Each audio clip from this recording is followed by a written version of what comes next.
ଦେଖନ୍ତୁ ଏ ଦଶମନ୍ତପୁର ବ୍ଲକ ଗୋଟେ ଆଦିବାସୀ ବହୁଳ ଅଞ୍ଚଳ ହେଇଥିବାରୁ ଏଠାରେ ଯେଉଁ କାମ ଗୁଡ଼ାକ କରାଯାଉଛି ଏବେ ଆପଣଙ୍କ ସମ୍ମୁଖରେ ମଧ୍ୟ ଦେଖୁଛନ୍ତି ଏଇଟା ନବ ନିର୍ମାଣ ହେଇଛି ଯାହାକୁ ଇନାଗ୍ରେସନ୍ ମଧ୍ୟ କରାଯାଇ ନାହିଁ ଆଉ ଯାତ୍ରା ଲୋକମାନେ ଯାତାୟାତ କରିବା ପାଇଁ ଆକୁ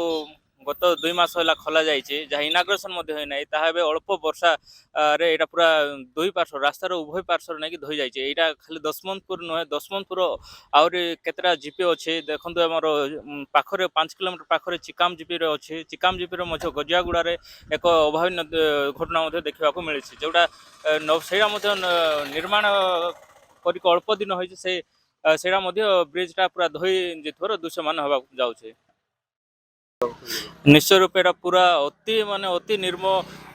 ନିମ୍ନମାନର କାମ କରାଯାଉଛି ଯାହା ଗୋଟେ ଏଠାର ଯନ୍ତ୍ରୀ ଆଉ କଣ୍ଟ୍ରାକ୍ଟର ମଧ୍ୟରେ ଗୋଟେ ମଧୁ ଚନ୍ଦ୍ରିକା ହୋଇଛି ବୋଲି ଏଟା ପୁରା ସ୍ପଷ୍ଟ ଭାବରେ ଜଣାପଡ଼ୁଛି।